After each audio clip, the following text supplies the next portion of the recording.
안녕하십니까. 카이사르입니다. 2월 21일, 토요일인데요. 그냥 간밤에 미국의 이제 관세, 상호관세, 무효 판결이 나왔기 때문에 이 부분에 대해서, 우리가 좀 생각해 봐야 될 몇 가지가 있어서 여러분들한테, 같이 분석을 좀 해보도록 하겠습니다. 미국 대법원 상호관세 무효 판결이 우리 시장에 이제 어떻게 영향을 미칠 것인가에 이제 초점을 맞춰서 여러분들에게 브리핑을 해드리도록 하겠습니다. 우선 핵심 결론은 뭐 여러분들 잘 아시겠지만 IEEPA 상호관세는 권한유권 미충족으로 무효화된다. 이거 여러분들이 아마 뉴스를 통해서 다 아셨기 때문에 이런 부분에 대해서는 여러분들이 좀 다른 뉴스로 참고를 하시고요. 카이사르가 얘기해드리고 싶은 것은 관세 자체를 부정하는 것이 아니다. 해당 법으로는 못한다는 이런 절차 권한 판결이라는 점이 핵심이다. 이 얘기는 IEPA 말고 다른 법으로 이런 관세를 추가적으로 다시 단행할 수 있다는 게 이제 키포인트다. 이렇게 말씀을 드리는 겁니다. 즉시 효과 보시고요. 단기 시장 반응은 유동성 회복 기대감. 그렇죠. 하지만 이게 이제 중요한 거죠. 트럼프 대통령이 가만히 있을 사람이 아니죠. 대체 관세 수당 122조, 232조, 301, 338조 이게 곧 가동될 가능성이 카이사르는 높다고 보고 있습니다. 이런 부분에 대해서 체크를 하셔야 되겠다. 회원 체크 포인트, 환급 규모 속도, 그 다음에 대체 관세 범위, 이게 대체 관세 범위, 그 다음에 미국채 금리 반응을 체크를 하셔야 되겠다. 이렇게 말씀드립니다. 환급은 호재지만 불확실성 국채는 계속적으로 악재일 가능성이 많다. 이게 동시에 작동한다는 거죠. 그래서 한쪽만 보고 포지션을 잡으면 위험하다. 이 얘기를 오늘 해드리고 싶어서 방송을 하기로 했습니다. 첫 번째 이제 쟁점, 미국 대법원 판결 유지 핵심 쟁점 두 가지. 관세 부과 권한이 없다. 그랬죠. IEPA는 관세 부과 권한이 없다.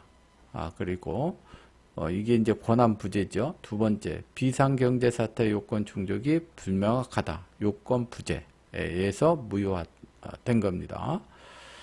여기에 이제 판결의 성격과 환급 포인트, 실무 체크리스트, 이런 것을 쭉 이제 뭐 보시면 되겠고, 이런 걸로 인해서 판결이 나왔다. 이렇게 보시면 되겠고, 그러면 IEPA 무엇이 문제였나? 보면 이제 쭉 읽어보시면 됩니다. 우리는 이게 이제 중요한 것이 아니기 때문에, 뭐 우리가 많이 들어봤지만 요약을 해드린 겁니다. 그래서 카이사르는 IEPA 이 법에 의해서 관세를 부과를 했는데 트럼프가 무효화됐습니다. 무효화된 다음에 그것이 끝이 아니다라는 것을 말씀드리고자 하는 겁니다.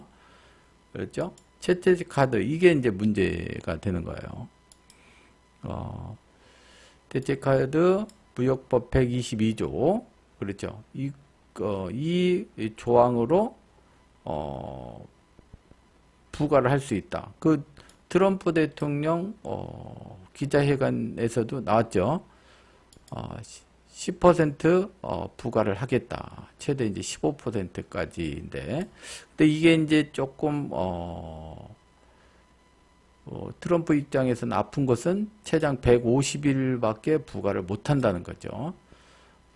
그래서 만약에 이게 부과가 된다면 우리 시장에 미치는 건 체감 변화가 제한적이 될 수 있다. 그렇죠. 이게 이제 키포인트다. 이렇게 보시면 되겠고, 또 하나, 추가 옵션으로 232조, 301조, 338조. 그렇죠. 무역 확장법, 그다음에 통상법, 그 다음에 관세법. 이게 이제 추가적으로 있다는 얘기죠. 만약에 뭐 슈퍼 301조 이 얘기는 여러분들 예전에 많이 들었죠. 그 다음에 338조도 있고 232조도 있습니다. 이것을 총동원을 하게 되면 지금 트럼프 입장에서는 뭐 관세 무효화 판결이 나왔다 하더라도 이미 알고 있었을 가능성이 상당히 많죠. 이게 있기 때문에. 그래서 트럼프는 아마 흔들리지 않을 가능성이 매우 높다. 이렇게 보시면 되겠고, 과연 그러면 세계 증시에 미치는 영향, 단기 호재와 중장기 혼란, 이런 부분에 대해서 요약을 하면, 단기 호재, 그렇죠? 유동성이 증가가 될 수가 있겠죠. 유동성 증가. 그 다음에 무역 위축 공포가 완화가 되겠죠. 그런데 이제 반대로 악재 측면으로 보면 악재, 이제 대체 카드를 난사를 했을 경우 불확실성이 확대가 되고, 그 다음에 미국 재정 국채 발행 증가가 되고 금리 상방 압력이 커지게 되는 겁니다. 이게 더 큰 문제죠.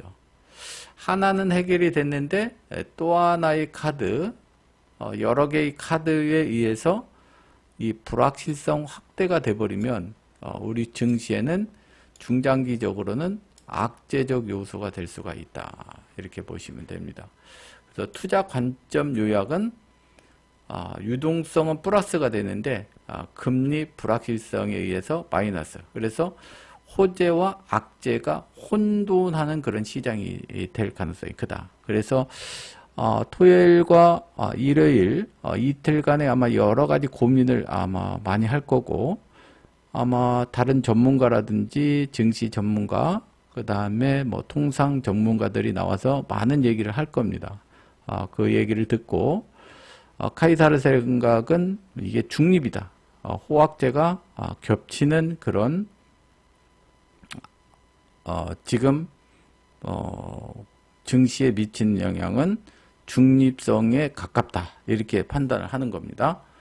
그렇게 보시면 되겠고, 그 다음에 이제 코스피 긍정 요인 한 5가지로 뽑아봤는데요.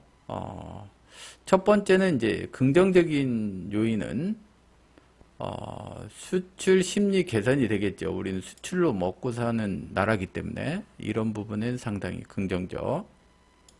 그다음에 환율에도, 그 다음에 미국 시장이 금요일 발표와 즉시 하방 압력을 받았다. 이제 종가에 고가로 이제 마감되는 그런 양봉이 형태로 마감이 됐기 때문에 월요일 날은 우리 시장에 긍정적인 시초가로 시그널이 발생이 되겠죠.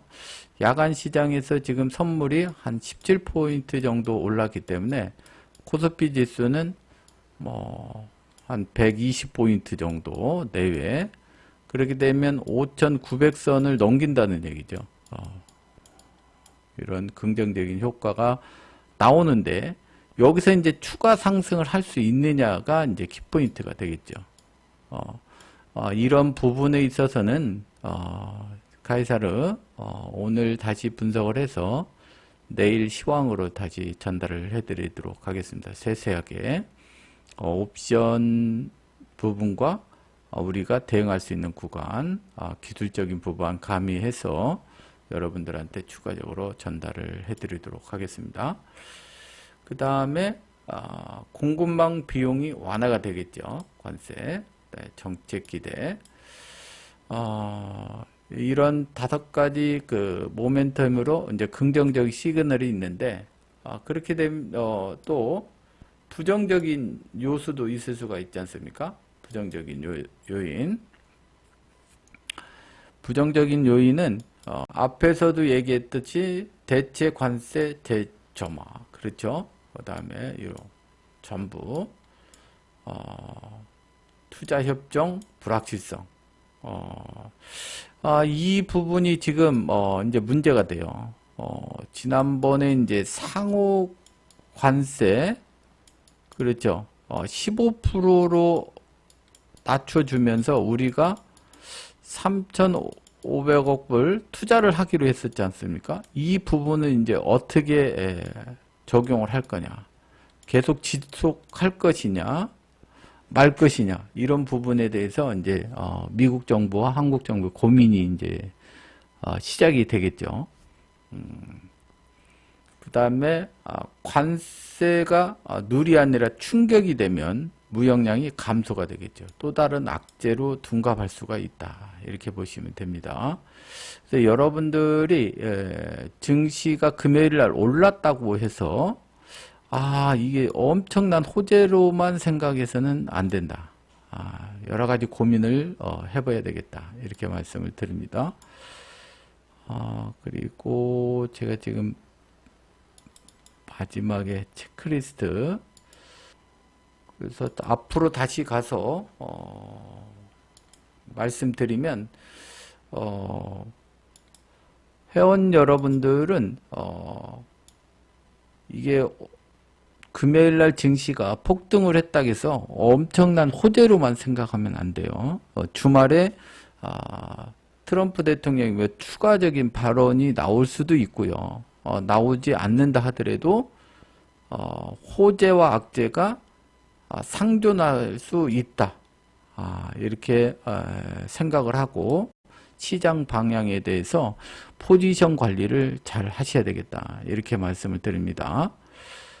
우선 여기까지 이제 여러분들이 한번 고민을 해보시고 저도 오늘하고 내일 투자 방향에 대해서 시황으로 다시 전달하도록 하겠습니다. 미국 시장이 급등으로 마감을 했기 때문에 2,900선 이상에서 과연 추격 매수를 해야 될 것인지, 아니면 단기적으로 청산을 하고 숏으로 들어가야 되는 그런 구간을 자세하게 시황으로 전달하도록 하겠습니다. 그래서 내일은 옵션 글로벌 시장 핵심 요약을 다시 하고요. 그 다음에 위클리 옵션, 그 다음에 3월물, 그 다음에 시장 대응 전략 해서 내일 다시 추가적으로 안내해 드리도록 하겠습니다. 여기서 마치도록 하겠습니다.